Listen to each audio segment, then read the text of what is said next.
Good morning student. आज हम class 10th का चैप्टर नंबर 6 लाइफ प्रोसेस का आगे कंटिन्यू कर रहे हैं। आज का जो हमारा सब टॉपिक है वो है mechanism of breathing. Mechanism of breathing से पहले मैं आपको वर्ड बता दूं। ब्रीदिंग ब्रीदिंग क्या होता है? ब्रीदिंग एक प्रोसेस है। Breathing is a process in which we intake oxygen and outtake of carbon dioxide. Breathing वो प्रक्रिया जिसमें हम क्या करते हैं, ऑक्सीजन को अंदर लेते हैं और कार्बन डाइऑक्साइड को क्या करते हैं, बाहर निकालते हैं। उस प्रोसेस को हम किसका नाम देते हैं? ब्रीदिंग। क्या कहते हैं इसे? ब्रीदिंग। ब्रीदिंग एक क्या है? Physical process. और रेस्पिरेशन क्या है? एक केमिकल प्रोसेस। जब हम ब्रीदिंग की बात करते हैं तो ब्रीदिंग के अंदर दो प्रोसेस, ब्रीदिंग को हम दो क्लासेस में डिवाइड करते हैं, दो मैकेनिज्म है। First is the inhalation and second is the exhalation. Inhalation is also known as inspiration and exhalation is also known as expiration. Inhalation का दूसरा नाम इंस्पिरेशन भी कहलाता है और एक्सहिलेशन का दूसरा नाम एक्सपीरेशन भी कहलाता है। तो सबसे पहले हमें ये पता होना चाहिए व्हाट इज इनहिलेशन। इनहिलेशन किसे कहते हैं? इनहिलेशन का मतलब होता है the process in which intake of oxygen. जब हम क्या करते हैं, सांस लेते हैं अंदर और ऑक्सीजन हमारी बॉडी के अंदर जाता है, उस प्रोसेस को हम किसका नाम देते हैं? इनहिलेशन का। जब हम इनहिलेशन की बात करते हैं तो इनहिलेशन क्या है? एक एक्टिव प्रोसेस है। कौन सा प्रोसेस है ये? Active process. इनहिलेशन को एक्टिव प्रोसेस इसलिए कहा जाता है क्योंकि इस स्टेज के अंदर क्या होता है, मसल्स कॉन्ट्रैक्ट हो जाती हैं और उसे रिक्वायर्ड होती है एनर्जी की, और जो एनर्जी की रिक्वायर्ड होती है वो एटीपी के फॉर्म में होती है। और जब हम एक्सहिलेशन की बात करते हैं तो एक्सहिलेशन क्या है? एक पैसिव प्रोसेस है। और पैसिव प्रोसेस का मतलब यह है कि इस टाइम पे आपके मसल्स रिलैक्स स्टेज पे आ चुके होते हैं और उनको कोई नीड नहीं होती किसी एनर्जी की। जैसे एग्जाम्पल के लिए, जब आपको भूख लगती है, बहुत ज़्यादा आप हंग्री हो जाते हो, तो आप अपनी मम्मी को बोलते हो नहीं मेरे को जल्दी से खाना बना के दो। तो उस टाइम पे इसका मतलब यह है कि आपकी बॉडी को उस टाइम पे क्या चाहिए? क्विक एनर्जी रिस्पॉन्स चाहिए। तो इसलिए आप क्या करते हो? मुझे भूख बहुत तेज लगी, और जैसे ही आपको खाना मिल जाता है, खाना खा लेते हो, तो आप फिर आराम करने चले जाते हो। तो इसका मतलब उस टाइम पे आपकी बॉडी क्या है? एक रिलैक्स स्टेज पे पहुंच गई है। तो जो मैंने एग्जाम्पल दिया है तो उससे थोड़ा बहुत कोरिलेट करो तो कहीं ना कहीं आपको समझ में आ जाएगा इनहिलेशन और एक्सहिलेशन अब क्या होता है।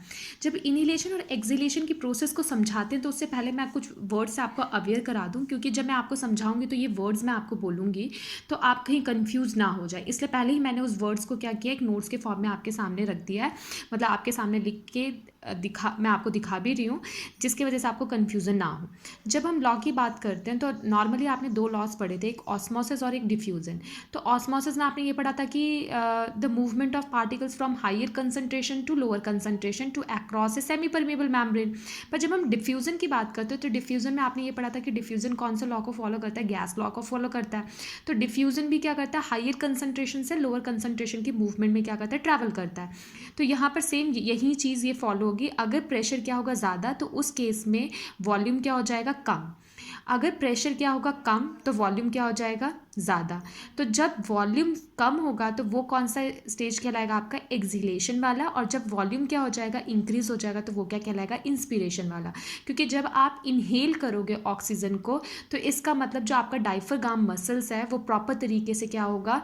रिलैक्स स्ट्रेट स्टेज में आ जाएगा और उसे ज़्यादा से ज़्यादा सरफेस एरिया मिलेगा। जब ज़्यादा से ज़्यादा उसे सरफेस एरिया मिलेगा तो वो प्रॉपर तरीके से क्या होगा? वहाँ पर प्रेशर कम पड़ जाएगा और वॉल्यूम क्या हो जाएगा? बढ़ जाएगा। मैं अभी डिस्कस करूँगी जब मैं आपको प्रोसेस डिटेल पे समझाऊंगी। सेकेंड आते हैं मसल्स। यहाँ पर मैं आपको दो टाइप के मसल्स के बारे में डिस्कस करूंगी। First is the diaphragm and second is the external intercostal muscles, जिसे आप इंटरकॉस्टल मसल्स कहिए।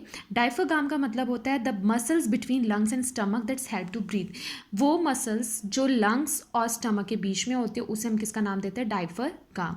और इसी का काम होता है प्रॉपर तरीके से कॉन्ट्रैक्शन और रिलैक्सेशन देना, और सबसे इंपॉर्टेंट काम ये परफॉर्म करता है। और ये कौन से शेप का नज़र आता है? डोम शेप का। मैंने आपको बता भी दिया, जैसे ये आपकी मान लो लंग्स है तो लंग्स में इस तरीके से डोम शेप का जो स्ट्रक्चर आपको ये जो मैंने बना के दिखाया, ये क्या है? आपका डायफ्राम, जो कि कौन से स्टेज पे है? रिलैक्स स्टेज पे। क्लियर यहाँ तक? और जब मैं बातें करती हूँ, ये आपका लंग्स है, तो आपने 7th क्लास में स्केलेटन वाला चैप्टर पढ़ा हुआ, तो आपने रिब्स के बारे में पढ़ा होगा कि रिब्स क्या करती है? प्रॉपर तरीके से आपके इंटरनल ऑर्गन को प्रोटेक्ट करती है। तो ये जो है ये रिब्स है, और रिब्स आपको पता है कि पीछे तरफ से किससे जॉइंट होती है? आपके बैकबोन से।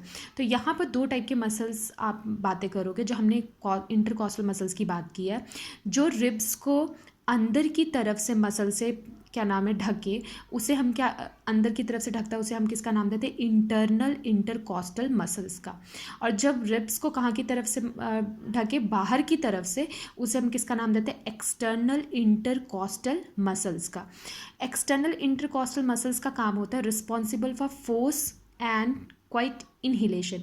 ये क्या करता है, रिस्पॉन्सिबल होता है कि वो ज़्यादा से क्या करे, फोर्स लगाए, जिसकी वजह से कौन सी प्रक्रिया शुरू हो, इनहिलेशन। और जो इंटरनल वाला होता है वो रिस्पॉन्सिबल होता है कौन से प्रोसेस के लिए, एक्सिलेशन के लिए, जिससे वो नीचे से ऊपर की तरफ धक्का लगाए, जिसके वजह से कार्बन डाइऑक्साइड गैस क्या हो जाए, रिलीज हो जाए। तो ये जो मैंने वर्ड्स बोले हैं, अब मैं जब आपको समझाऊंगी तो ये वर्ड्स वहाँ पर आएंगे, जिससे आपको कोई प्रॉब्लम ना हो और आप क्लियर हो जाओ कि कब प्रेशर इंक्रीज होगा, कब डिक्रीज होगा। इंटरकॉस्टल जो है मसल्स, वो किसके बारे में बताएगी आपको, रिब्स और स्टर्नम के बारे में। तो वो नॉर्मली चीज़ आपको पता भी होगा, जब आपने 7th क्लास में भी ये टॉपिक पढ़ा भी है मैकेनिज्म ऑफ ब्रीदिंग को, तो आप दोबारा इसे रिकॉल करोगे तो कहीं ना कहीं आप जल्दी समझ जाओगे इस टॉपिक को। अब जो टॉपिक हम डिस्कस कर रहे हैं वो है इनहिलेशन। इनहिलेशन का मतलब इनटेक ऑफ ऑक्सीजन। तो ये हमारी बॉडी में 2 सेकेंड्स के लिए होता है, और ये मैंने आपको दिखा दिया कि ये आपका क्या है, नॉस्ट्रल्स के द्वारा, यहाँ पर ट्रैकिया के द्वारा क्या होगा, प्रॉपर तरीके से एयर एंटर होगा आपके लंग्स के अंदर। पहले जो लंग्स का क्या नाम है, स्ट्रक्चर है, आपको नज़र आ रहा है ये इस तरीके से, ये ज़्यादा क्या नाम है, कॉन्टैक्ट वाले स्टेज पे नहीं है, अभी इसमें एयर फिल नहीं है, ये एक नॉर्मल है, ठीक है। और ये डोम शेप का आपको क्या नज़र आ रहा है, आपका डायफ्राम, जो कौन से स्टेज पे अभी रिलैक्स्ड वाले पे है। अब मान लो जब आप इनहिलेशन करते हो तो एयर आएगा अंदर की तरफ, तो अंदर जो लंग्स के अंदर प्रेशर क्या होगा, वो कम होगा और वॉल्यूम क्या होगा, ज़्यादा। तो वहाँ पर ज़्यादा से ज़्यादा क्या होगा, वॉल्यूम, और ये एयर यहाँ पर क्या होगा, एंटर होगा। तो एलोवेलाई का काम होता है गैस को एक्सचेंज करना, ये तो आपको पता ही है। और डायफ्राम जो है, ये आपका जो डोम शेप का नज़र आ रहा था, अब वो डोम शेप ना होकर वो क्या हो जाएगा, स्ट्रेट हो जाएगा। जब ये स्ट्रेट हो जाएगा तो इन दोनों के बीच में आप देख रहे हो जगह क्या होगी, अब ज़्यादा होगी, तो अब उसे ज़्यादा सरफेस एरिया मिल गया। और जब ज़्यादा सरफेस एरिया मिल गया तो इसका मतलब जो रिब्स और स्टर्नम है, जो आपका मैंने अभी बताया था, आपकी जो चेस्ट कैविटी, जो हम इंटरनल कॉस्टल की बात कर रहे थे, तो वो क्या हो जाएगी, एक्सपेंड हो जाएगी, एक्सपेंड हो जाएगी और रेज करना शुरू हो जाएगी। तो रिब्स और स्टर्नम क्या हो जाएंगे, रेज करना शुरू हो जाएंगे। और डायफ्राम कहाँ की तरफ मूव करने लगेगा, किसकी तरफ धक्का देने लगेगा, कि नीचे की तरफ। तो जब ये नीचे की तरफ धक्का आएगा तो इसका मतलब जितना भी जो लंग्स है उसके अंदर क्या होगा, एयर क्या हो जाएगी, फिलअप हो जाएगी। इसी प्रोसेस को हम किसका नाम देते हैं, इनहिलेशन। मैंने रिटन फॉर्म में भी लिख दिया है। When we breathe in air, जब हम एयर को ब्रीथ करते हैं तो diaphragm and muscles attach to the ribs contract. जो डायफ्राम और मसल्स अटैच होते हैं रिब्स से, वो क्या करते हैं, कॉन्ट्रैक्ट वाले स्टेज पे कॉन्ट्रैक्ट करना शुरू कर देती है। Due to which our chest cavity expand, जिसकी वजह से हमारी चेस्ट कैविटी क्या होती है, बढ़ जाती है। Due to increase in volume, अगर वॉल्यूम इंक्रीज हुआ अंदर, the air pressure decreases inside the chest cavity and air from outside rush into the lungs. और जिसके वजह से जो एयर कहाँ की तरफ, कहाँ से आ रही है, बाहर से कहाँ की तरफ स्ट्राइक करेगी, अब अंदर लंग्स के अंदर। And the lungs get filled with the air containing oxygen, और जो लंग्स है वो किससे फिल हो जाएगा, ऑक्सीजन से। इसी प्रोसेस को किसका नाम दिया जाता है, इनहिलेशन। अब आपको ये समझ में अगर डायफ्राम क्या है, एक्सपेंड क्यों हुआ, कौन से लॉ को उसने फॉलो किया, तो ये पूरा प्रोसेस आपका क्या कहलाता है, इनहिलेशन। अब सेकंड जो हम डिस्कस कर रहे हैं वो है हमारा एक्सिलेशन। जब हम एक्सिलेशन की बात करते हैं तो आपको पता है कि वहाँ पर क्या है, प्रेशर क्या नाम है, बाहर से एयर आ रही थी और अंदर का प्रेशर क्या था, कम था, और वॉल्यूम क्या था, ज़्यादा था। और स्टेज पे क्या था, कॉन्टैक्ट पर उसका जस्ट रिवर्स हो जाएगा। इसमें प्रेशर अंदर के साइड क्या होगा, ज़्यादा, और वॉल्यूम क्या होगा, कम। तो उसको सरफेस एरिया कम मिलेगा। और ये कौन से स्टेज में, रिलैक्स स्टेज में है, तो ये यहाँ पर कॉन्टैक्ट ना होकर ये क्या एक तरीके से यहाँ पर क्या हो जाएगा, contract. When we breathe out air the diaphragm and the muscles attach to the ribs relax, और ये कौन सा स्टेज पे आ जाएगा, relax. Due to which chest cavity contract and become smaller, और ये क्या हो जाएगी, कॉन्ट्रैक्ट हो जाएगी, जिसके वजह से ये लंग जो है ये सिकुड़ जाएगा। जब लंग सिकुड़ जाएगा तो इसका मतलब ये है कि उसका साइज क्या हो जाएगा, स्मॉल।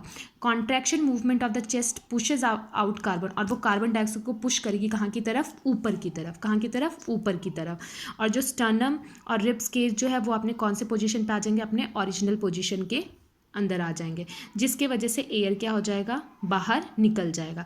इस प्रोसेस को हम किसका नाम देते हैं, एक्सहिलेशन। दोनों में फिर से मैं रिकॉल कर देती हूँ, जब आप इनहिलेशन करोगे तो उसमें वॉल्यूम क्या होगा, ज़्यादा, और प्रेशर क्या होगा, अंदर लंग्स में कम, जिसके वजह से वहाँ पर क्या होगा, प्रॉपर तरीके से वो फूल जाएगा और एयर फिल अप हो जाएगी। जब आप एक्सलेशन की बात करते हो तो प्रेशर अंदर क्या हो जाएगा ज़्यादा और वॉल्यूम क्या हो जाएगा कम, जिसकी वजह से वो क्या हो जाएगा लंग्स कॉन्ट्रैक्ट हो जाएगा और कॉन्ट्रैक्ट होने के बाद डायफ्राम जो है प्रॉपर तरीके से धक्का देगा किस ऊपर की तरफ, जिसके वजह से आपका जो कार्बन डाइऑक्साइड है वो कहाँ बाहर रिलीज़ हो जाए। तो इस प्रोसेस को आप किसका नाम दोगे? एक्सहिलेशन। सो मेरे को लगता है कि कॉन्सेप्ट आपको समझ में आ चुका होगा। Thank you for watching this video.